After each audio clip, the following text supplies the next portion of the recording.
Baik, mungkin bisa kita mulai Bapak? Boleh? Baik.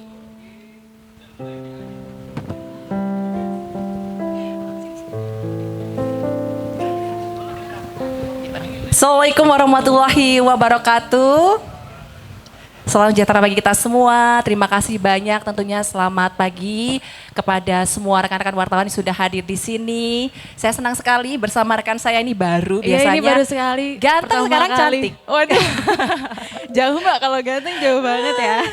Ya ini saya Saka dan bersama rekan saya Bita. Di kesempatan kali kita akan ngobrol-ngobrol seperti biasa dalam program Pojok Bulak Sumur edisi Bulan Juni 2024 ya Mbak Saka. Iya, dan seperti yang kita tahu nih pembahasan kali ini kita akan lebih mengulik tentang MBKM karena sejak tahun 2020 itu Kemendikbudristek Republik Indonesia sudah melakukan gebrakan baru dengan meluncurkan program MBKM Merdeka Belajar Kampus Merdeka. Merdeka. Dan tentunya dengan program ini itu telah menjaring sebanyak kurang lebih 1,2 juta mahasiswa Mbak Saka. Ya. Dan itu dari 1.000 perguruan tinggi yang ada di Indonesia. Iya, betul sekali. Banyak ya, sudah diharapkan bisa menyebar ke seluruh perguruan tinggi di Indonesia.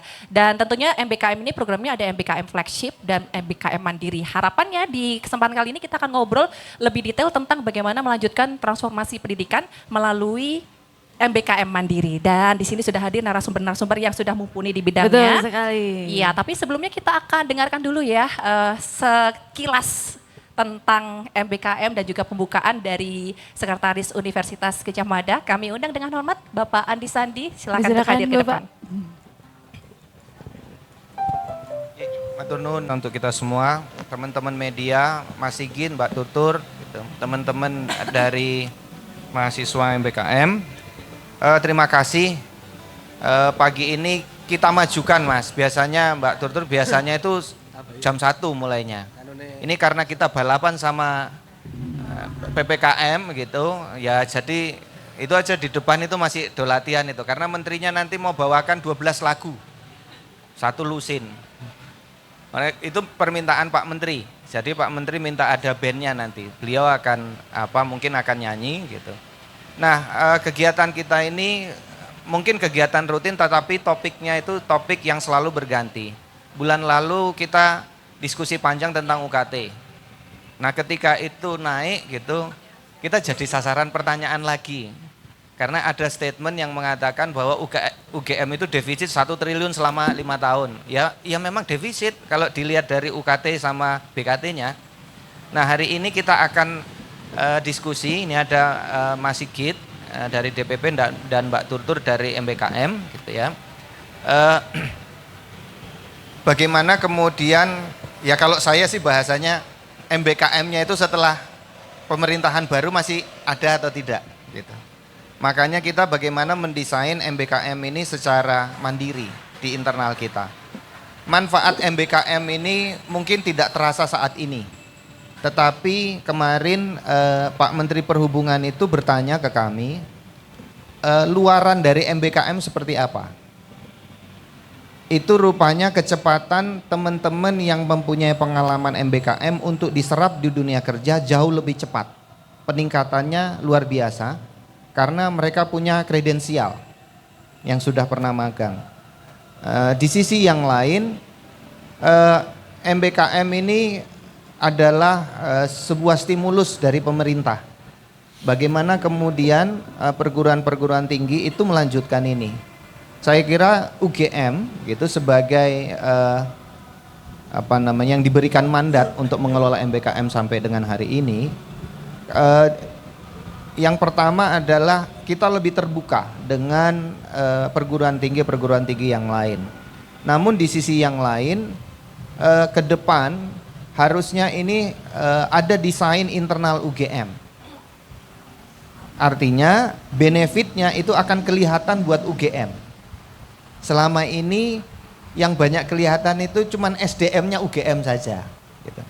Ke depan secara institusional perlu ada benefit yang didapatkan oleh UGM secara kelembagaan. Mahasiswa kita itu juga dapat benefitnya, tetapi secara kelembagaan ini penting. Oleh karena itu, desain MBKM ke depan itu lebih baik kita sesuaikan dengan needs ataupun objektif dari UGM. Dan terakhir saya mengucapkan terima kasih sekali Mas Sigit meluangkan waktunya yang lagi mumet register mahasiswa, dan juga ini UKT-nya dirubah lagi oleh pemerintah gitu. Dan teman-teman Mbak Tutur dan teman-teman di MBKM yang selama ini selalu membersamai kami untuk mengelola MBKM, karena MBKM ini pengelolanya bukan di kementerian tapi di UGM. Jadi kami berterima kasih sekali dengan kontribusi yang selama ini sudah dilakukan oleh teman-teman MBKM. Selamat berdiskusi, silakan digali lebih banyak tentang MBKM ini dari Mas Sigit dan Mbak Tutur. Matur nuwun, wassalamualaikum warahmatullahi wabarakatuh. Waalaikumsalam warahmatullahi wabarakatuh. Terima kasih Bapak Andi Sandi atas sambutan dan juga arahan untuk mengawali Pojok Bulak Sumur edisi kali ini. Iya betul sekali, terima kasih Pak Andi Sandi. Tadi disampaikan berikan keunggulan terutama di bagian SDM-nya ya, terutama di mahasiswanya sudah mendapatkan experience learning, program project based learning juga. Tapi ini diharapkan secara internal bisa mengunggulkan juga secara kelembagaan ya Bapak ya. Nah ini kita akan bahas lebih lanjut tentunya dengan para narasumber yang sudah hadir di sini. Siapa saja Bita? Ini yang pertama kita panggil langsung saja ya Mbak Saka. Yang pertama ada Sekretaris Direktorat Pendidikan dan Pengajaran, Dr. Sigit Prianta SSI MKOM. Disilakan Bapak. Boleh kita berikan tepuk tangan untuk Pak Sigit hadir ke depan, silahkan untuk duduk di bangku yang sudah kita siapkan tentunya. Juga kami mengundang Ibu RR Turnastiti MSI PhD yang sudah hadir, beliau adalah pelaksana Pusat Kampus Merdeka.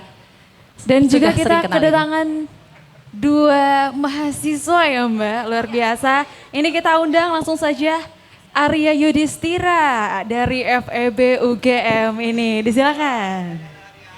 Ya, satu lagi mahasiswa yang juga akan hadir di depan. Mas kamu di sini aja. Ini saya pilih nih. Wah Mbak Saka keduluan nih. Iya dong. Lalu saya undang juga Kriselda Erina Dewi Winarto, PMM dari UKI Maluku. Jadi saya sendiri nih ya di sini.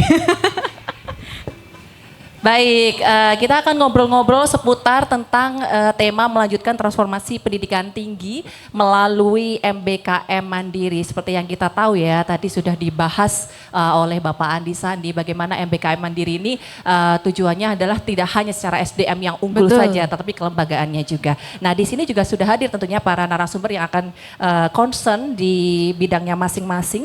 Ini sejauh mana sih program MBKM Mandiri ini dilakukan di UGM, kemudian sejauh mana dukungan fakultas dan departemen prodi dalam hal ini, dan apakah ada dampak-dampak positif yang dirasakan oleh mahasiswa dalam menjalani program ini. Kita akan kulik selama 1 jam ke depan. Nah ini mumpung hadir di sini Sekretaris Direktorat Pendidikan dan Pengajaran UGM, Bapak Sigit Prianta. Terima kasih ya sudah hadir di sini. Kita akan langsung saja bertanya dengan Pak Sigit ini. Sejauh mana sih manfaat MBKM ini bagi pengembangan kompetensi mahasiswa di Universitas Gadjah Mada? Silahkan Pak Sigit.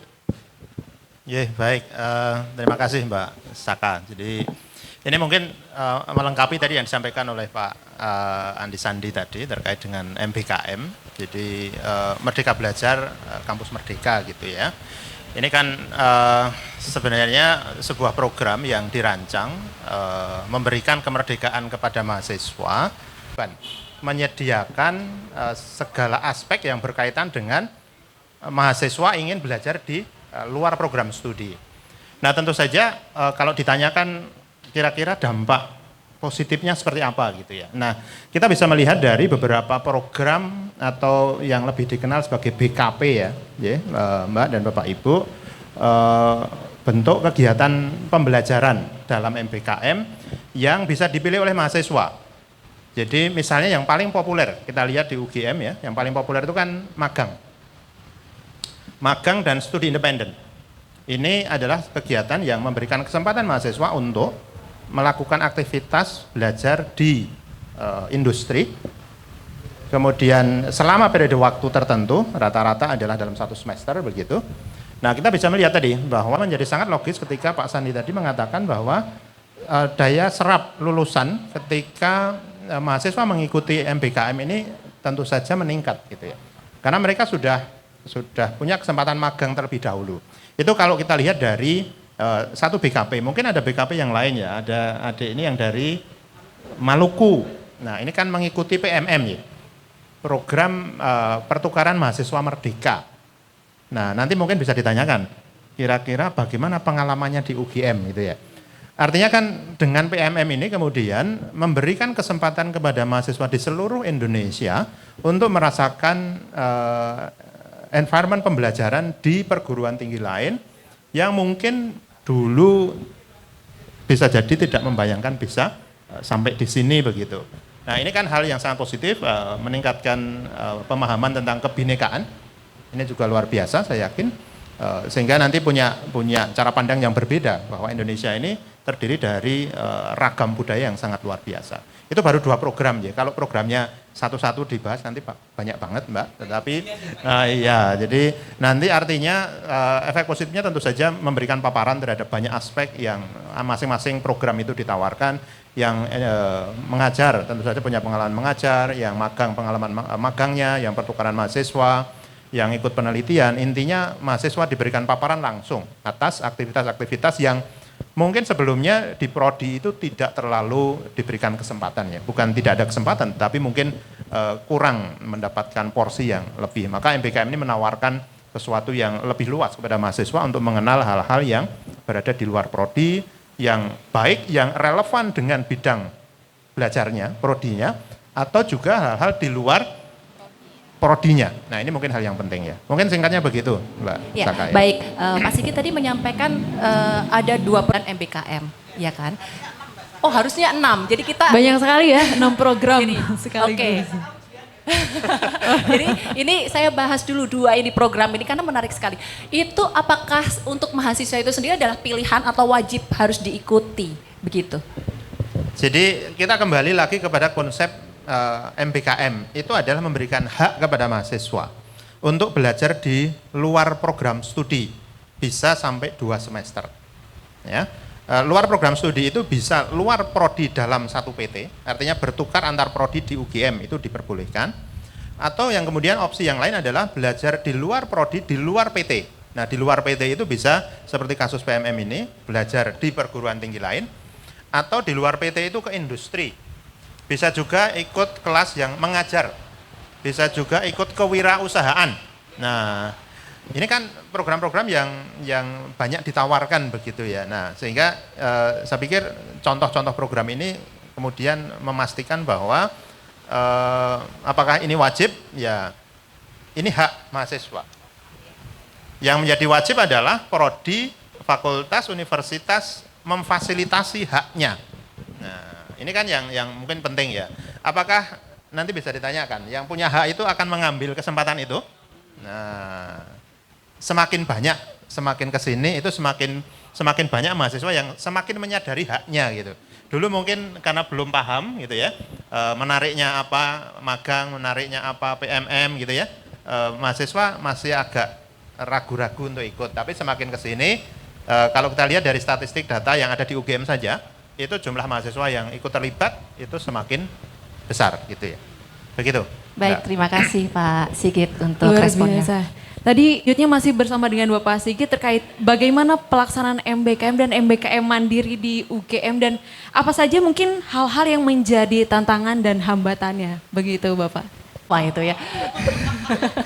Saya khawatir ini daftarnya masih banyak Bu. Oke, jadi kalau berkaitan dengan apa tadi Mbak? Terkait tantangan dan hambatannya Pak dalam tantangan dan pelaksanaan hambatan program untuk ini. MBKM mandiri ya.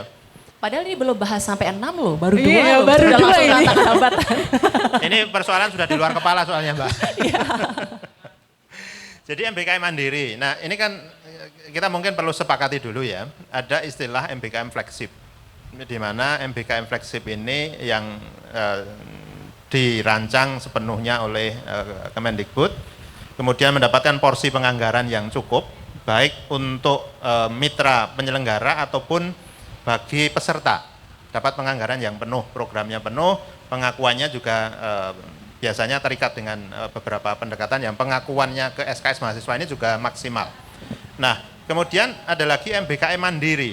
Memang sekarang saya pikir sudah sangat didorong oleh kementerian untuk perguruan tinggi ini menginisiasi, menjalankan, dan memaksimalkan MBKM Mandiri. Artinya apa? Banyak pihak yang kemudian melihat dorongan MBKM flagship yang melibatkan sedemikian banyak entitas dengan dana yang tidak sedikit, ya betul. Apakah ini bisa sustain dalam jangka yang sangat panjang? Nah, ini kan menjadi tantangan ya.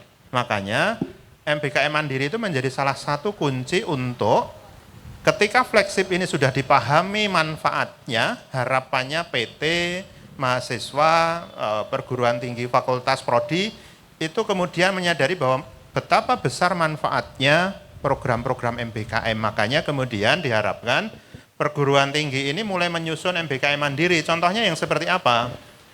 Kalau ikut flagship, magang, itu tempat magangnya sudah disediakan, kemudian pembiayaan magangnya disediakan oleh mitra dan juga kementerian. Nah, sekarang sudah mulai banyak prodi yang menginisiasi kerjasama dengan mitra industri secara langsung. Kelebihan yang mandiri ini apa? Karena memiliki kesempatan yang lebih banyak ngobrol dengan industri, maka program ini bisa lebih custom. Bisa lebih sesuai dengan apa yang diinginkan oleh prodi di dalam menghasilkan kualitas lulusannya. Nah, ini hal yang menarik menurut saya, sehingga MBKM Mandiri ini bisa dirancang lebih masif. Karena apa? Karena ini betul-betul bisa lebih meningkatkan dan menjamin pelaksanaannya itu berjalan sesuai yang dibayangkan oleh program studi. Nah, memang tantangannya tentu saja, kalau mandiri itu kan berarti pendanaannya tidak sebesar yang diberikan kementerian ya Bu. Tapi tetap didanai kan meskipun mandiri. Nah, ini yang menjadi, misalnya kayak gini, ketika mahasiswa magang ikut program flagship, itu kan dapat pendanaan untuk transportasi ke lokasi, pulang pergi, biaya hidup, kemudian uang saku, dan seterusnya. Nah, apakah yang mandiri itu juga akan dapat? Mudah-mudahan dapat ya Bu. Cuman mungkin besarannya yang bisa jadi berbeda. Nah, ini yang sedang coba kita optimalkan, gimana sih sebenarnya agar mandiri ini juga jadi pilihan. Karena kalau berpikir pragmatis kan ya milih yang uang sakunya lebih gede gitu ya. Nah, ini yang tantangannya. Sama kayak pertukaran mahasiswa merdeka ini ya. Yang ikut program nasional datang dijemput, pulang diantar, ya toh Mbak? Pulangnya diantar, tempat tinggal dicarikan gitu ya. Kemudian banyak program yang dijalankan selama di UGM. Nah, tetapi bisa jadi ketika pertukaran mahasiswa ini mandiri, custom antar PT mungkin tidak seistimewa ketika mendapatkan pendanaan penuh, tetapi tentu saja kesempatannya menjadi lebih luas gitu. Ya, nah itu mungkin gambarannya Mbak Fitra ya. Baik, terima kasih Pak Sigit. Ini kita kembali lagi ke depan ya Pak. Tadi Pak Sigit sudah menyampaikan terkait dengan Astiti ini. Sebagai untuk diuji nih kayaknya ya. Sebagai Ya, pelaksana Pusaka. pusat kampus Merdeka ini untuk MBKM sendiri gitu. Wih, ini dia. Apakah berdampak positif untuk masyarakat? Erina dan juga Arya nanti sebenarnya yang bisa menjawab hal ini ya. Kalau ditanya seperti itu Mbak Saka, paling simpelnya adalah edisi kemarin siang itu saya masih berada di Maluku, tanahnya Erina ini. Kemudian kemarin siang itu saya berada di lantai 2 benteng Rotterdam, betul ya Erina ya? Itu sekitar 100 km dari pusat kotanya Maluku, 100 km dari pusat kotanya Maluku. Kemudian saya di sana di lantai 2 benteng Rotterdam itu saya bertemu dengan sekelompok mahasiswa dari Universitas Patimura yang melaksanakan kegiatan seminar untuk Festival Budaya Maluku. Karena dasarnya cerigis ya, wong namanya juga dosen begitu, saya mendekati dan saya bertanya ke mereka, adik-adik mahasiswa dari Universitas Patimura, kau ngapain di sini? Ini Ibu, mengadakan seminar, begitu dia jawab. Kemudian saya tanya, mengadakan seminar kegiatan apa? Salah satu rangkaian kegiatan MBKM Ibu. Oke. Jadi kalau menggunakan cerita itu saja Mbak, apa yang saya jalani kemarin siang itu menunjukkan bahwa apakah MBKM akan berguna untuk masyarakat? Definitely, selain karena saya adalah bagian dari PPKM, Pelaksana Pusat Kampus Merdeka, definitely saya akan mengatakan iya. Karena paling tidak antara akademisi yang ada di seantero Indonesia ini, kita sekarang punya satu kata buzzword yang bisa menyatukan kita, apa yaitu itu? MBKM. MBKM. Itu sendiri. Jadi nggak susah tuh kalau kita mau ngomong sama teman-teman dari Makassar, teman dari Patimura, teman kemudian dari USU, itu adalah ketika kita pakai keywords MBKM, cerita positif akan ngalir di sana, tapi juga cerita negatif yang terkait dengan tadi tantangan itu juga akan mengalir ke sana. Satu poin itu. Kemudian apakah akan berguna pada masyarakat? Kami, Panitia Pusat Kampus Merdeka, ini UGM ini sedang menjalankan dua peran. Satu adalah Mas Sigit tadi menceritakan untuk mengkoordinasi yang di MBKM Mandiri. Kemudian peran yang lain adalah untuk mengkoordinasi MBKM Flagship. Nah, di dalam MBKM Flagship, Panitia Pusat Kampus Merdeka, Pak Gugup Kismono yang menjadi pimpinan kami memang salah satunya bertugas untuk melakukan pengukuran terkait dengan dampaknya MBKM, salah satunya adalah pada masyarakat. Kita berada di Research and Quality Assurance Teams yang memang penugasan di sana adalah melakukan penelitian secara terus-menerus dan juga melakukan penjaminan mutu, pengukuran penjaminan mutu terkait dengan ketertiban pelaksanaan program MBKM ini. Dampak di masyarakat kami ukur menggunakan dua indikator, Mbak. Indikator yang pertama adalah terkait dengan sosial ekonomi, ini indikator yang pertama. Jadi kita memastikan dari 6 program flagship yang tadi baru dihafalkan sama Mbak Saka, sama Mbak Bita baru 2, PMM dan juga MSIB. Yang lain ada WMK, kemudian ada praktisi mengajar, kemudian ada ISMA, dan satu lagi adalah apa Mas Sigit? ISMA, praktisi mengajar, MSIB, PMM, WMK, kampus mengajar, KM ya Mas yo. Oke. Dari 6 tersebut kami ingin memastikan apakah dia membawa dampak sosial ekonomi atau tidak kepada masyarakat.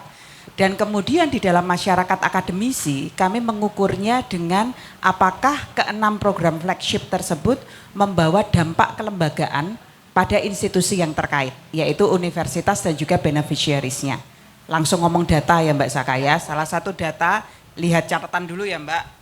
Boleh silahkan. Karena ada teman-teman media ini makanya harus pakai angka ini, supaya teman-teman media kemudian mencatat dan membuat risalahnya. Salah satunya misalnya kita bicara MSIB, Mbak Saka dan juga Mbak Bita. Melalui riset yang kita laksanakan di Endpoint Survey pada tahun 2023, kita ketemu bahwa program MSIB ini 33% yang mengikutinya adalah berasal dari keluarga yang kurang mampu. Berarti ini catatannya apa? Bahwa di sana ada vertical loop begitu yang dilakukan oleh teman-teman mahasiswa ini yang berada dari masyarakat kurang mampu yang biasanya termarginalisasi, sekarang ini kemudian memiliki kesempatan yang lebih banyak untuk mengakses perusahaan dan belajar dari perusahaan tersebut sehingga akan memperkuat pengetahuan karirnya di perusahaan. Lalu kita tututi Mbak Saka lebih lanjut, kita tututi untuk mengetahui apakah memang benar mahasiswa tersebut mendapatkan kebermanfaatan secara sosial dan apakah kemudian dia bisa mendapatkan pekerjaan secara lebih cepat atau tidak, karena biasanya kan catatannya gitu ya Mbak. Sehingga kita melakukan riset kembali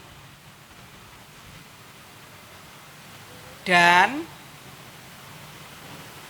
data kita mengatakan perlu back sound. Data kita mengatakan bahwa teman-teman yang mengikuti MBKM Flagship dari 4 tahun masa studinya itu dia 7,64 bulan memiliki masa tunggu untuk mendapatkan pekerjaan. Nah, 7,64 ya, katakanlah kita kalau yang sebelum-sebelumnya yang tidak mengikuti bagaimana, Bu? Kalau kita bandingkan dengan yang tidak mengikuti itu dari 4 tahun masa studi dia perlu waktu 10 bulan untuk mendapatkannya.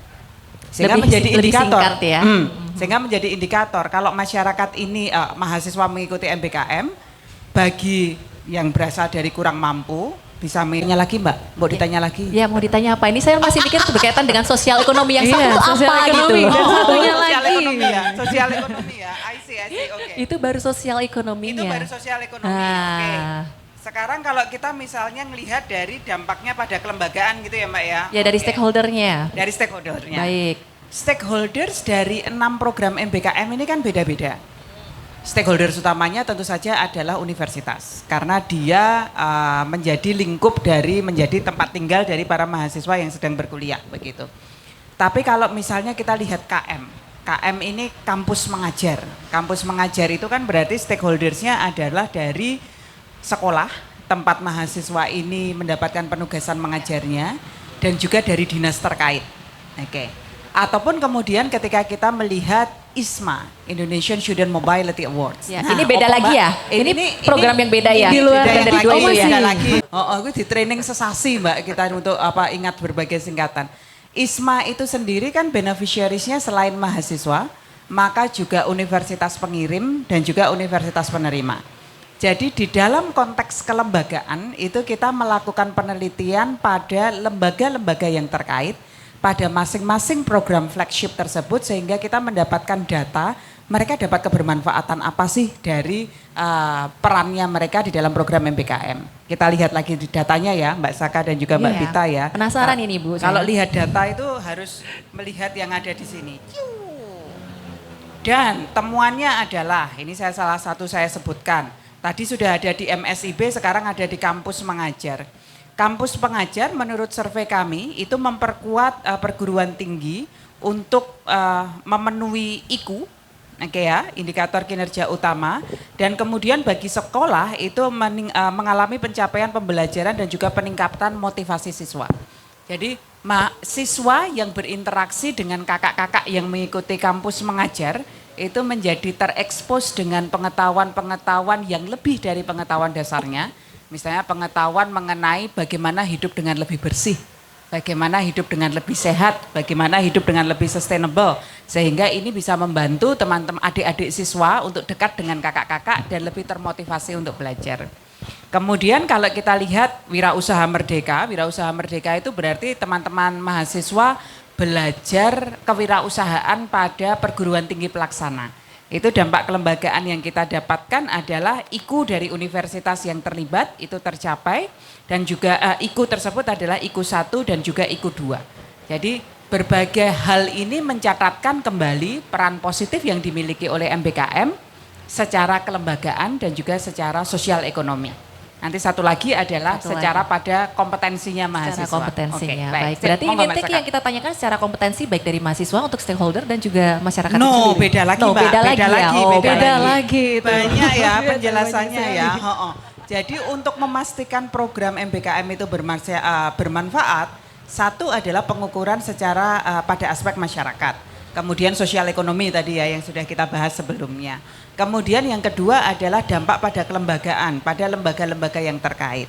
Dan yang ketiga adalah kita melakukan pengukuran ini seperti assurance of learning di dalam sistem pendidikan tinggi.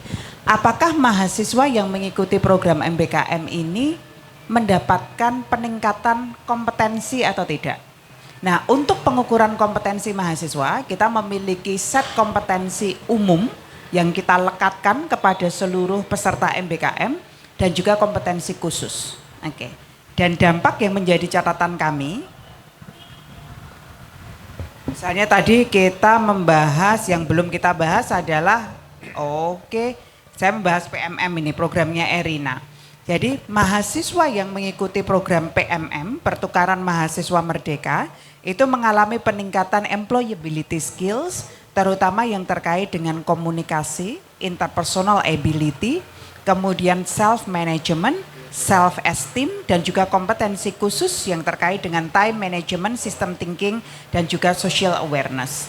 Jadi nanti kita bisa tanya ya pada Erina ya, apakah ketika Erina kemudian belajar di Universitas Gadjah Mada, salah satu hal yang paling sederhana, apakah kemudian membuat Erina makin memahami bahwa budaya itu sangat berbeda, sehingga Erina lebih mau dan lebih mampu untuk memahami lingkungannya dan berkomunikasi dengan lebih efektif pada berbagai lingkungan yang dihadapi. Itu nanti kita dengarkan dari Erina. Tapi catatan kami, communication skills dari mahasiswa peserta PMM itu memang meningkat di aspek kompetensinya. Sudah jelas nih. Panjang tapi pada intinya Panjang adalah sekali. meningkat dampaknya pada semuanya akhirnya dari meningkat. segala Ya, saya kalau ditanya yang tidak meningkat, yang jamu lemas ya nanti saya ceritain juga gitu. Tapi ini yang baru pertama-pertama ya cerita dulu mengenai jamu kuatnya. Meskipun tantangannya juga banyak yang dimiliki dari MBKM ini. Baik, ini tadi kita sudah bertanya ya secara Tadi yang disampaikan Bapak Sigit bahwa MBKM ini merupakan hak begitu ya yang bisa kita gunakan. Nah, selain dari pemanfaatan hak itu, apa alasan Ari untuk mengikuti flagship MBKM ini? Oke, jadi mungkin kebetulan kemarin jalanin program MSB di Huawei, makanya saya pakai baju Huawei sekarang Mbak. Oh, luar Dan biasa. penempatannya di Medan, di Sumatera Utara. Jadi itu jadi sebuah pengalaman yang luar biasa karena yang lain teman-teman di Jakarta, tapi saya sendiri di Sumatera Utara gitu Mbak. Jadi bisa keliling Sumatera lah sekalian jalan-jalan gitu. Jadi Bonus ya? iya bonus Jalan-jalan. sekalian gitu. Jadi ya dengan adanya program ini sangat memenuhi hak kita, terutama saya sendiri sebagai mahasiswa manajemen. Mungkin Bu Tur juga tahu bahwa di manajemen itu kita punya kesempatan untuk memilih 2 dari 4 penjurusan gitu. Ada kebetulan saya ngambil marketing dan operation. Nah di situ kita punya hak untuk memilih posisi dan perusahaan yang kita inginkan. Terakhir saya cek untuk yang batch 7 itu ada sekitar 4.000 posisi dan perusahaan. Jadi gimana cara kita memilih perusahaan dan divisi atau posisi itu juga mempengaruhi. Dan kebetulan kemarin saya ngambil operation yang mana saya sangat bersyukur karena dapat di perusahaan yang saya anggap bisa memprovide bagaimana teori-teori yang saya pelajari di kuliah, terutama dengan komunikasi negosiasi bisnis yang sempat diajarin Bu Tur juga. Bahwa ya jadi merasa bahwa di setiap daerah tuh punya cara tersendiri untuk mengkomunikasikan bagaimana kerja dengan partner yang berbeda gitu. Jadi dengan adanya posisi saya sebagai project controller Bu di operation itu sangat-sangat memenuhi hak saya untuk trial lah sekiranya apakah teori yang saya pelajari di kuliah itu beneran dipakai atau enggak di perusahaan. Ternyata sangat-sangat terpakai dan sangat bersyukur bisa ikut MSIB. Sampai nangis kemarin pas pulang kebetulan. Luar biasa, nangis karena pengalaman apa? yang menyenangkan sekali pastinya. Baru ya? Betul. Kecantol. Kemungkinan tercantol ya Bu ya? Ada. Oh, Tapi nggak putus teman kan? kantor Nggak maksudnya. putus kan? Teman kantor maksudnya. Wah. Oke. Amannya. Halo. Oh bisa nyanyi. Kebetulan, Tahu gitu tadi Tahu nyanyi. gitu tadi opening ya, Erina. Nanti setelah closing.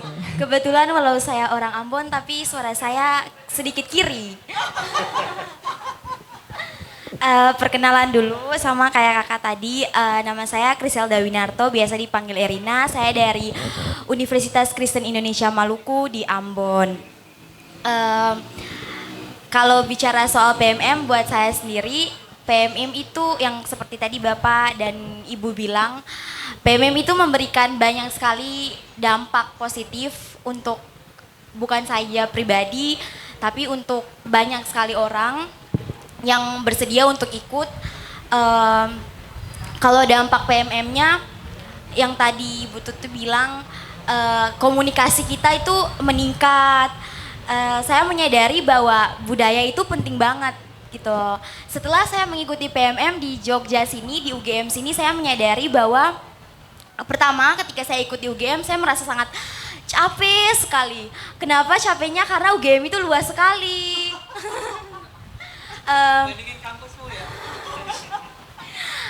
Kemudian saya menyadari bahwa budaya itu penting. Kenapa? Karena di sini itu bukan saya dari Ambon saja yang ikut, tapi banyak sekali. Nusantara itu di PMM.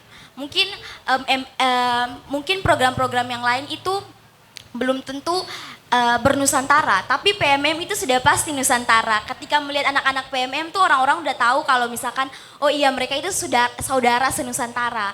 Karena dari Sabang sampai Merauke itu datang untuk ikut PMM. Jadi kita belajar tentang budaya di sana. Di Ambon mungkin kayak gini, tapi ketika datang PMM, oh ternyata di Jogja sini tuh kayak gini, teman-teman dari USU tuh kayak gini, Sumatera tuh kayak gini, Kalimantan tuh kayak gini. Nah, jadi menurut saya PMM itu mengajarkan yang pertama sekali itu tentang budaya, Kak. Budaya. Baik, terima kasih Erina. Ini kita sudah bertanya kepada semua media untuk menanyakan langsung nih, boleh dengan Ibu Nastiti atau dengan Pak Sigit atau juga mungkin dengan teman-teman para pelaku MBKM, silahkan. Oke, mungkin dari wartawan. Bita, dan terima kasih untuk Arya dan Erina yang menguatkan semakin hati kami untuk berkontribusi sesuatu pada pengembangan MBKM dengan lebih jauh dari cerita baik yang disampaikan oleh adik-adik semuanya. Tapi memang benar tadi di poin terakhir dari diskusinya Mas Sigit ya, bahwa tantangan yang dimiliki oleh MBKM sekarang itu adalah bagaimana menjadikan MBKM ini sustain. Itu adalah dari sekian banyak jamu kuat yang sudah kita pelajari sebelumnya, kita ceritakan sebelumnya, Mas Sigit langsung mantuk-mantuk gitu. Nah, tapi sustainability dari MBKM itu memang menjadi questions bagi kita semuanya. Dan kami memahami bahwa memang untuk membuat MBKM ini sustain, itu perkaranya bukan hanya yang terkait dengan top level management commitment, tapi juga kemudian perkara yang terkait dengan kesiapan kurikulum. Oke, karena MBKM pembelajaran di luar kampus ini jelas pasti akan menghadirkan goyangan pada kurikulum yang sudah kita develop sejauh ini. Arya mungkin menjadi salah satu yang memahami bahwa di FEB UGM Manajemen itu kita melakukan perombakan kurikulum untuk memberikan kesempatan kepada mahasiswa untuk tetap mendapatkan kesempatan pembelajaran di luar kampus, tapi tetap bisa align dengan kurikulum yang dibangun. Selain itu juga kesiapan dari keuangannya itu menjadi satu poin penting juga yang muncul di sana. Jadi tantangan ini memang ada di depan mata kita untuk memikirkan mengenai sustainability dari MBKM.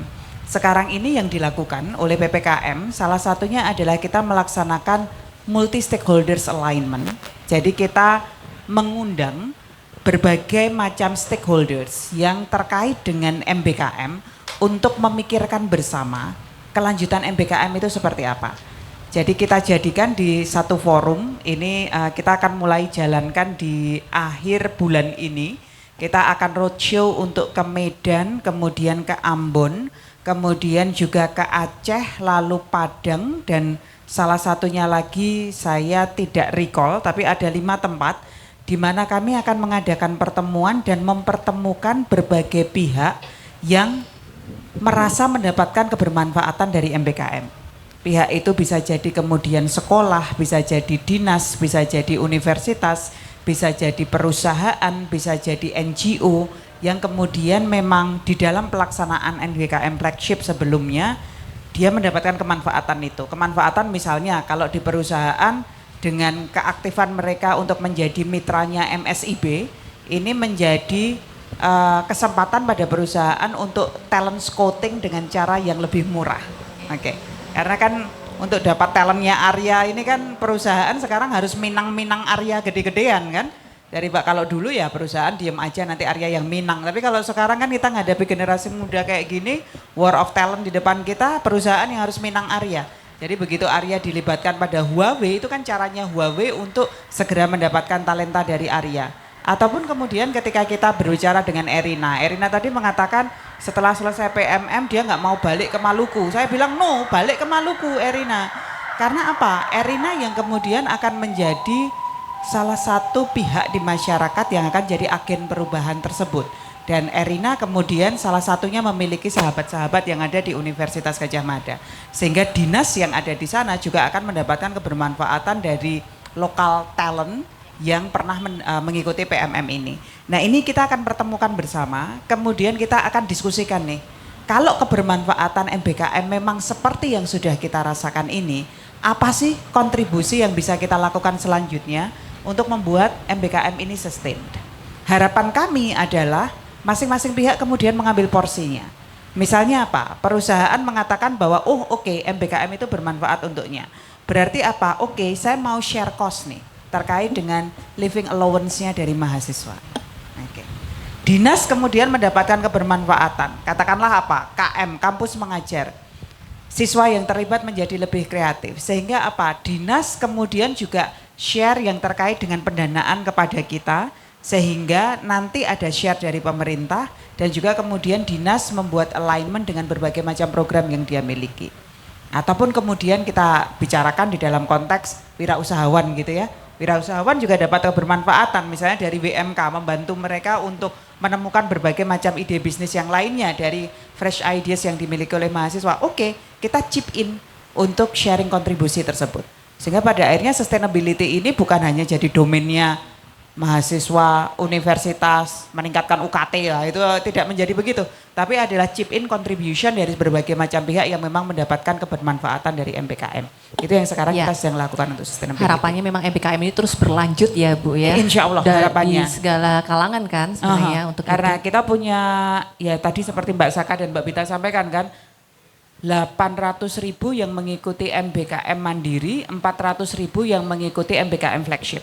1.200.000 mahasiswa yang insya Allah mendapatkan kebermanfaatan dari MBKM. Ini ya memang harus dibiayai bersama, harus dapat resources bersama untuk bisa dipertahankan. Baik, kalau dari UGM sendiri nih, apa sebenarnya untuk UGM sendiri nih saya... Jadi UGM ini komitmennya terkait dengan dukungan penyelenggaraan MBKM ini kan sebenarnya sudah tidak perlu diragukan lagi ya Bu Nastiti. Jadi salah satu inisiatif sebenarnya yang mungkin ini juga menginspirasi program-program MBKM adalah KKN-nya UGM sebenarnya, yaitu program membangun desa kalau yang ada di MBKM BKP MBKM-nya gitu ya. UGM ini sudah menyelenggarakan KKN jauh sebelum program MBKM ini diumumkan secara nasional begitu ya. Artinya ini sebagai program yang merupakan inisiatif UGM bahwa mahasiswa ini diterjunkan ke masyarakat, memberikan dampak yang lebih luas kepada masyarakat dengan sekaligus memberikan kesempatan pada mahasiswa untuk belajar di masyarakat gitu ya. Kemudian yang kedua, contoh program misalnya kayak PMM, bagaimana dukungan program PMM di UGM begitu. Mahasiswa PMM yang ke UGM itu diberikan kesempatan untuk bisa belajar di banyak program studi yang bisa dipilih. Tidak harus yang sama dengan prodi asalnya gitu ya. Artinya kemudian ini UGM prodi-prodinya sangat terbuka. Mewarnai aktivitas mahasiswa PMM yang ada di UGM. Bagaimana dukungan perguruan tinggi di UGM terkait ini? UGM memberikan support dana bahkan gitu ya, untuk kemudian meningkatkan kualitas dan partisipasi dosen di dalam mengajar mahasiswa-mahasiswa PMM.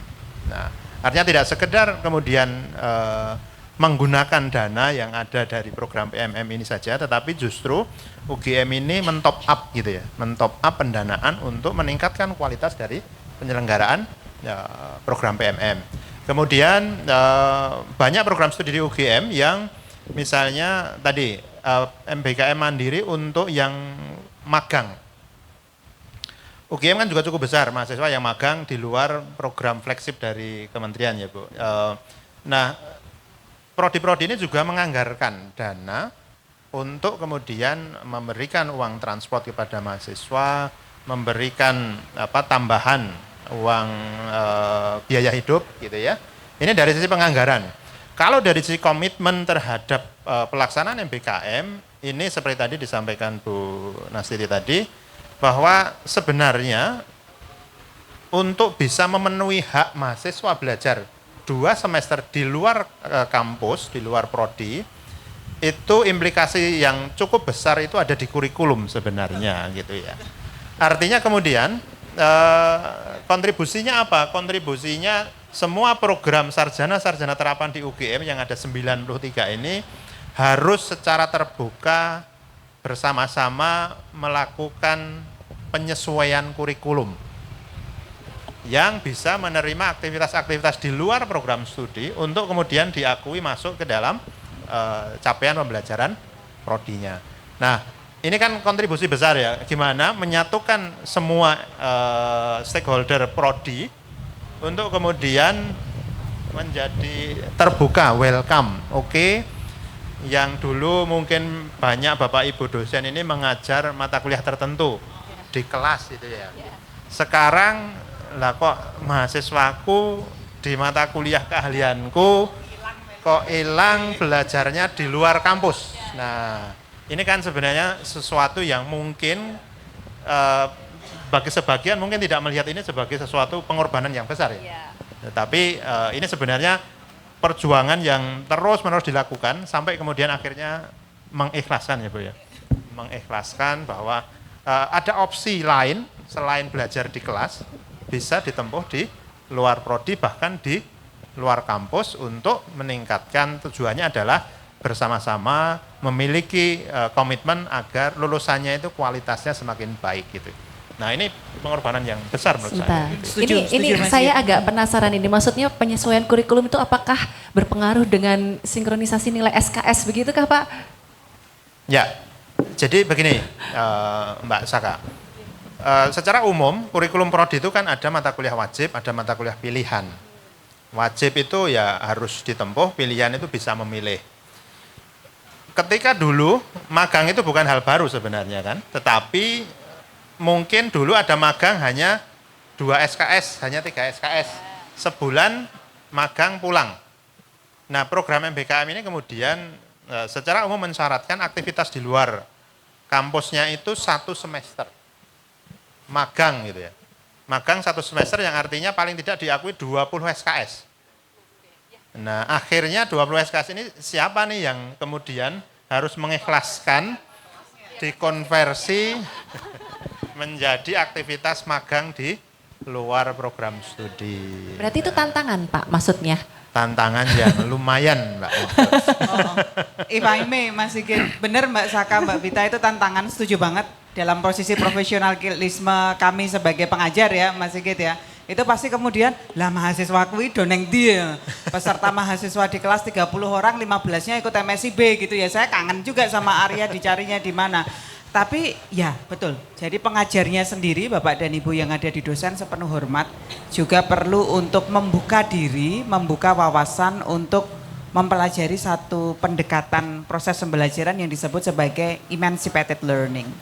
Di mana ketika kita belajar itu kita tidak hanya mengkiblatkan pada satu hal, tapi kita juga berusaha untuk beradaptasi dengan apa yang sedang dihadapi oleh pembelajar kita. Sehingga pembelajar kita punya sekian banyak outlet untuk tempat dia belajar. Tidak hanya dari dosennya saja, tapi juga kemudian dari perusahaannya kalau ikut MSIB, kemudian juga dari teman-temannya kalau ikut PMM, kemudian juga dari dosen modul Nusantaranya gitu ya Erina ya kalau ikut PMM. Nah kami sebagai pembelajar, sebagai pengajar juga harus memahami mengenai hal tersebut. Sehingga apa yang dilakukan oleh PPKM adalah memastikan bahwa proses pembelajaran yang dibantu oleh pihak lain, misalnya MSIB itu kan berarti mitra perusahaannya bantu. Kalau WMK itu kan berarti UMKM-nya membantu. Kalau PMM itu kan berarti teman-temannya membantu, dosen modul Nusantaranya membantu. Itu kita memastikan bahwa yang mereka lakukan itu sesuai dengan apa yang akan dikembangkan oleh kurikulum. Sehingga itu tadi salah satu bagian dari tim kami adalah quality assurance. Karena di sana kita kemudian mempelajari dari rekan-rekan yang membantu kita untuk proses pembelajaran ini, kok itu membantu untuk ngajarin apa. Jadi mereka juga diminta untuk mengeluarkan silabus pembelajarannya. Jadi tidak hanya dosen saja, tapi luar pun juga seperti itu. Jadi orang culculan Mbak Saka. Culculan itu dalam arti adalah, weh ramelu mata kuliahku berarti gue diajar oleh universitas, oleh perusahaan gitu terus baru gue, wes dek pokoknya gue mangkat ning perusahaan, wes kono nyambut gawean ning kono. Ternyata Arya di Huawei disuruhnya apa? Bikinin kopi untuk bosnya, misalnya kayak itu. Itu kan hitungnya enggak, karena apa? Ya kita kontrol Huawei, hey you, kau mau terlibat nih pada program kita. Kok mau ngajarin apa untuk anak-anak mahasiswaku? Itu kita pastikan. Dan kita kemudian melakukan pengukuran kembali, survei, kita tanyakan pada mahasiswa. Dan kalau kemudian memang pihak yang membantu ini terindikasi melakukan 3 dosa besar di dalam pendidikan, ya itu kita akan say no kok. Enggak, you mau bilang apa? Kita terbantu lain sebagainya, kita dapat manfaat dari programnya, mengikutkan mahasiswa pada program kita. Tapi kemudian mahasiswa memberikan catatan bahwa terjadi bullying, terjadi kekerasan, report itu disampaikan pada sistem pelayanan aduan, kemudian disampaikan pada survei kita. Kita cari itu benar-benar orang itu. Dan ketika kita memang menemukan fakta, ya sudah, kita selesaikan dengan hukum adat. Dalam arti you and me, and gitu. Wis gitu ya. gampang wae, Jadi ya kita kontrol tetepan Mbak. Dadi ra cul-culan ngono ya modele ya. Matur nuwun. Baik, menarik sekali ya. Semakin ke sini kita oleh Ibu ya. Yang pertama terkait dengan tadi dibilangnya perusahaan dapat talent scouting secara murah gitu ya. Mungkin adakah datanya seberapa perusahaan mendapatkan dampak dari MBKM ini gitu. Karena kan tadi mereka juga istilahnya lumayan lah dapat pegawai secara lebih cepat. Karena sebenarnya perusahaan sendiri butuh pegawai kan selama ini. Tapi dari universitas atau pendidikan tinggi mungkin belum bisa memberikan yang sesuai dengan yang mereka mau. Pertama itu. Kemudian yang kedua berkaitan dengan hal itu, isunya sekarang itu kan lapangan pekerjaan minim ya untuk anak-anak Gen Z ini gitu. Apakah dengan MBKM ini juga cukup membantu hal itu berdasarkan data yang ada begitu. Terus yang ketiga tadi juga sempat disebutkan oleh Ibu adanya tetap pasti ada challenging-nya untuk MBKM ini termasuk dengan mungkin bullying kepada mahasiswa ini di tempat kerja atau mungkin ketika mereka PMM begitu ya. Apakah ada data juga terkait dengan hal itu dan apakah itu cukup besar atau malah sebenarnya minim begitu? Terima kasih. Mbak Devi Devi dari RRI. Mbak Devi, oke. Mbak Devi, semoga saya mengingat dengan baik pertanyaannya Mbak Devi. Aspek yang pertama adalah kebermanfaatan ya Mbak bagi perusahaan mitra dengan keikutsertaan pada MSA. Kita melakukan survei, kemudian kita dapatkan datanya.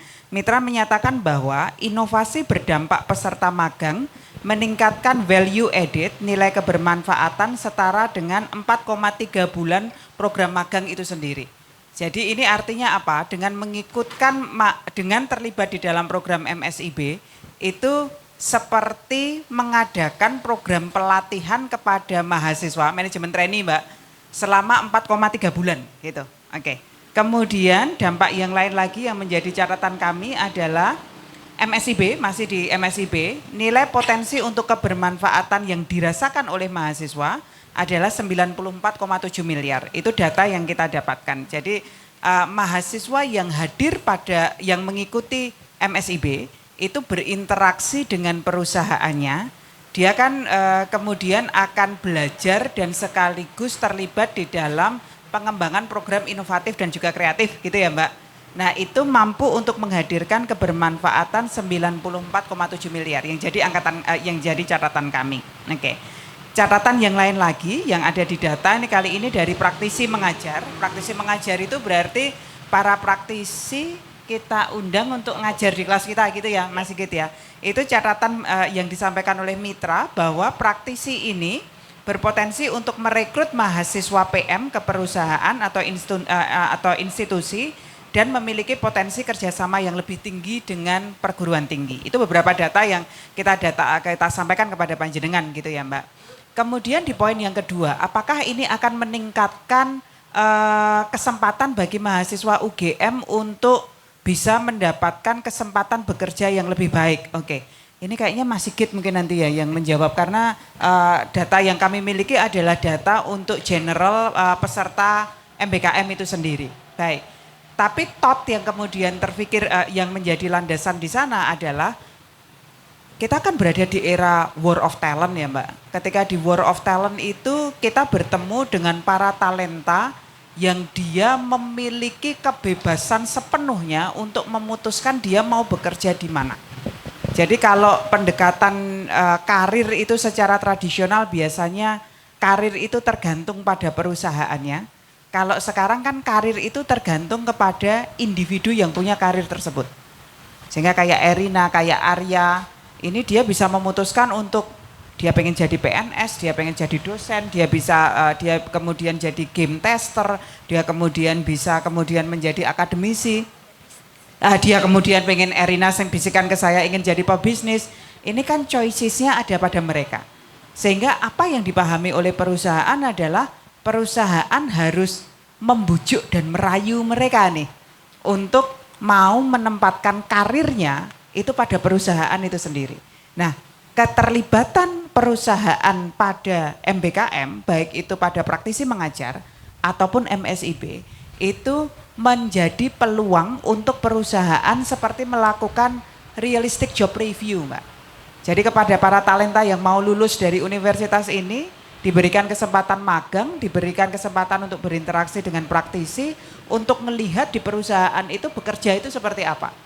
Harapannya ini mereka terbujuk untuk masuk di perusahaan tersebut. Itu logika yang berada di dalam kepentingan untuk melaksanakan berbagai macam programnya PPKM dengan memberikan kesempatan kepada mahasiswa untuk merasakan bekerja di perusahaan. Jadi kalau top pemikirannya ada di sana dengan catatan mitra perusahaannya juga memberikan pengetahuan, kemudian pelayanan dengan baik, mereka pasti akan terbujuk. Mungkin nanti Arya yang bisa menjawab, dia terbujuk enggak untuk kerja di Huawei, itu akan terbujuk. Kalau iya, maka Huawei menang gitu. Karena MSIB-nya berhasil untuk membujuk Arya sebagai talenta lulusan segera akan menjadi lulusan dari manajemen FEB UGM kemudian berminat untuk masuk di sana. Oke, itu poin yang kedua ya. Nanti saya jawil Mas Sigit dan juga teman-teman untuk jam in dalam diskusi ini. Poin yang ketiga adalah 3 dosa besar.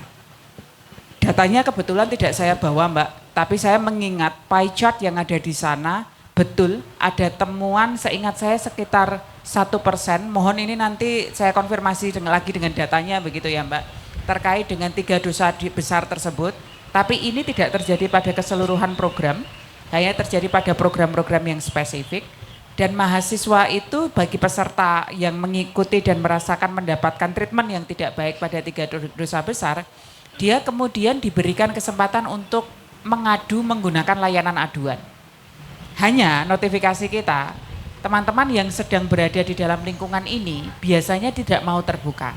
Sehingga kita menggunakan sistem tribe, teman yang dekat dengannya dan teman ini yang akan membantu untuk menyampaikan temuan dan data apabila memang terjadi 3 dosa besar. Data ini yang kita pegang dan kemudian menjadi dasar kita untuk melakukan monitoring dan evaluasi pada mitra yang terindikasi melakukan 3 dosa besar ini. Ini cara kami untuk memastikan apakah memang temuan tersebut confirm, apabila memang confirm seperti yang tadi sudah kita sampaikan sebelumnya, you and me and itu menjadi end of the conversation. Baik, terima kasih Bu Nastiti. Mungkin Pak Sigit mau menambahkan sedikit dari pertanyaan. Iya, kalau tadi terkait dengan lulusan ya, saya pikir secara umum cukup terwakili juga dengan survei yang dilakukan oleh PPKM. Jadi kalau di IKU, indikator kinerja utama universitas, itu kan ada IQ 1 ya, yang dibebankan kepada perguruan. Tidak spesifik hanya kepada yang mengikuti MBKM, tetapi memang dari hitungan yang kita lakukan cukup terwakili dengan peningkatan masa tunggu itu artinya lebih pendek gitu ya, masa tunggu lulusannya itu lebih cepat terserap oleh pasar. Itu satu indikator yang terukur, tapi saya yakin MBKM ini kan juga memberikan dampak yang juga dampak tidak langsungnya gitu ya. Pengalaman misalnya kalau tagline-nya PMM itu kan bertukar sementara bermakna selamanya gitu ya. Jadi ini kan sesuatu yang mungkin ngukurnya akan jangka panjang gitu ya. Kemudian program-program seperti ISMA gitu ya, memberikan kesempatan kepada mahasiswa untuk belajar di negara lain, perguruan tinggi lain dengan culture yang berbeda begitu. Ini kan juga akan memberikan dampak baik langsung ataupun tidak langsung gitu ya. Jadi memang saya pikir ukurannya menjadi sangat banyak dan positif ya. Di samping catatan-catatan tadi, saya pikir juga ada tantangan di situ gitu ya, karena kita memanage jumlah peserta yang cukup besar dengan mitra-mitra eksternal yang juga sangat beragam gitu ya. Ini kan menjadi kompleksitasnya meningkat ya, dibandingkan hanya mahasiswa berkuliah di tempatnya sendiri gitu ya, di lingkungan yang sudah relatif terkontrol begitu. Mungkin gitu Mbak Saka. Baik, terima kasih Pak Sigit. Ini waktunya sangat terbatas sekali, tapi obrolannya masih panjang banget ya. Panjang banget. Ini baru 2 ya kita bahas. Ini loh, tak bawain data lagi nih loh. Wah, ini nambah data lagi nih. 25,7% mahasiswa mendapatkan tawaran untuk magang, 23,8% mahasiswa mendapatkan tawaran untuk bekerja di instansi praktisi.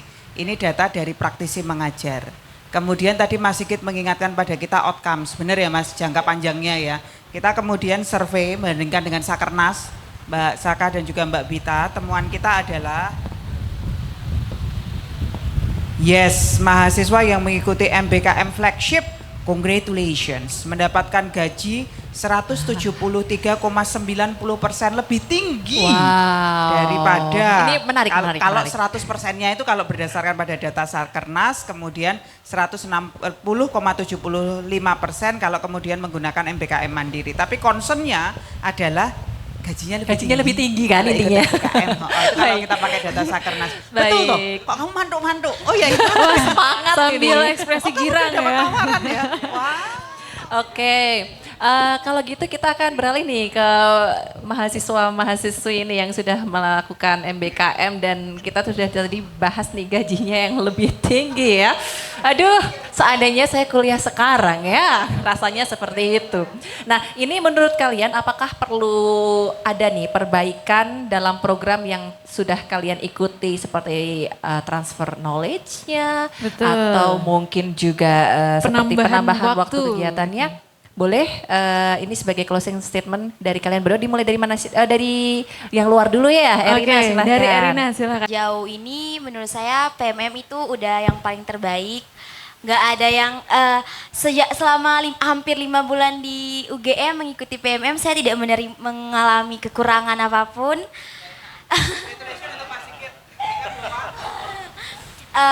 Karena pelayanannya yang diberikan itu melebihi ekspektasi. Kemudian mungkin catatannya adalah durasi pelaksanaan programnya diperpanjang kali ya. Kurang lama. Oh. Nanti Iya. lanjut pasca sarjana ya Bu ya. Karena ya yang tadi yel kita di PMM itu bertukar sementara bermakna selamanya. 5 bulan saja makna yang kita dapat itu sangat banyak. Apalagi kalau misalkan timelinenya itu diperpanjang, makna-makna yang dapat akan jauh lebih banyak. Itu saja. Luar biasa Erina, terima kasih. Dan juga kita Kemudian Boleh. terima kasih UGM sudah menerima kami 265 orang. Pelayanan di sini sangat keren sekali. luar biasa, boleh dong kita beri tepuk tangan. Dan tadi ketika kita mendengarkan dari Erina dan kita beralih menuju Arya ya. Oke, kalau dari saya pribadi tidak ada yang perlu diperbaiki karena tadi saya bilang bahwa kemarin saya pulang flight itu saya sempat nangis sekali lagi, terus pas perpisahan dengan teman-teman kantor juga nangis. Itu membuktikan bahwa dari UGM dan Mitra itu sama-sama suportif terhadap mahasiswa, sangat memberikan pengalaman dan pelajaran yang sangat berharga dan tentunya itu juga jadi nilai plus atau value tersendiri bagi kita. Udah bisa ikut kerja secara langsung turun ke lapangan dan langsung in touch dengan partner-partner yang ada dan seperti yang Ibu Turnasi tadi bilang bahwa kita sangat diberi kebebasan untuk memilih jalan hidup kita mungkin ke depannya dan jalan pekerjaan.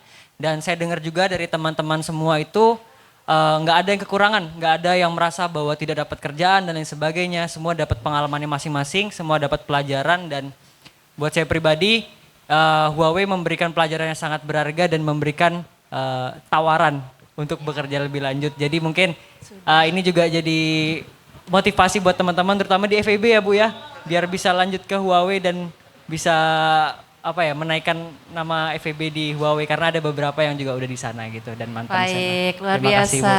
Terima kasih Arya dan Erina. Dan selanjutnya saya mungkin mempersilahkan. MBKM ini program yang diinisiasi lewat tentu saja harapannya sustainability-nya. Ini yang penting untuk kita pikirkan ke depan dan alhamdulillah di UGM kebetulan tahun kemarin UGM kan mendapatkan penghargaan sebagai perguruan tinggi yang paling banyak menyelenggarakan MBKM mandiri ya.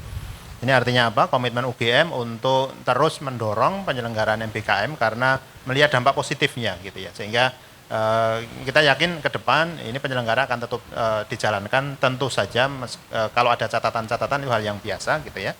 Seiring waktu akan terus kita perbaiki agar tadi dampak kepada mahasiswa, kepada universitas, kepada stakeholder yang terkait itu menjadi semakin besar gitu ya. Saya pikir begitu Mbak Saka gitu ya. Baik, Terima terima kasih Bapak Sigit dan selanjutnya. Oke. Memang tidak berat.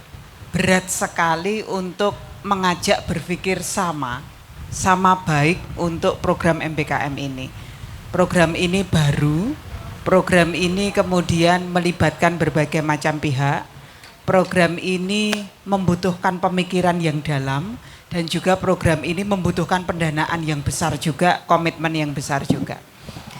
Selain mengadakan survei, kita kemudian juga bergerak untuk bikin artikel publikasi, kita bergerak juga untuk membuat buku, kita bergerak juga untuk membuat infografis, menyampaikan mengenai fakta dan data atas baiknya MBKM dan apa poin yang perlu dikembangkan dari MBKM itu sendiri. Seperti layaknya seorang anak akan bertumbuh dengan besar menjadi anak yang berkontribusi untuk bangsa kalau dia juga didukung dengan support system yang baik untuk pertumbuhannya. Oleh sebab itu, dalam diri saya, dalam diri teman-teman tim PPKM, meyakini dan menyampaikan kepada Anda bahwa kita berinteraksi dengan seorang anak yang disebut sebagai MBKM dan ini adalah anak yang baik, yang akan berguna untuk bangsa. Jadi mari kita ciptakan komunitas ekosistem yang mendukung untuk perkembangan anak baik ini, terutama kebermanfaatannya adalah untuk Indonesia. Matur nuwun, Mbak Saka. Baik, terima Mbak Pita. kasih. Kami ucapkan ini di Pojok Bulak Sumur edisi bulan Juni 2024. Betul sekali. MBKM tadi seperti slogannya ya, bertukar sementara bermakna selamanya. Ya, luar biasa. Dan sebagai tanda terima kasih kami kepada para narasumber, saya mengundang Koordinator Bidang Humas, Ibu Hestining Kurnia, untuk segera menuju ke depan menyerahkan sekedar tanda terima kasih sudah berkenan hadir meluangkan waktu di Pojok Bulak Sumur ini. Disilahkan. Dan juga kami dulu, baik, kepada Ibu Nastiti disilahkan selaku pelaksana Pusat Kampus Merdeka, Ibu RR Tur Nastiti MSI PhD. Dan selanjutnya Bapak Dr. Sigit Priyanta SSI MKOM selaku Sekretaris Direktorat Pendidikan dan Pengajaran Universitas Gadjah Mada. Terima kasih Bapak Sigit. Ya, dan selanjutnya kepada mahasiswa Arya Yudhistira dari Fakultas Ekonomika dan Bisnis UGM dan juga diserahkan kepada Krisel Luku. Nah, selanjutnya setelah penyerahan kenang-kenangan silakan untuk foto bersama dengan segenap media yang hadir. Kami mengundang semuanya untuk hadir ke depan untuk ikut foto bersama.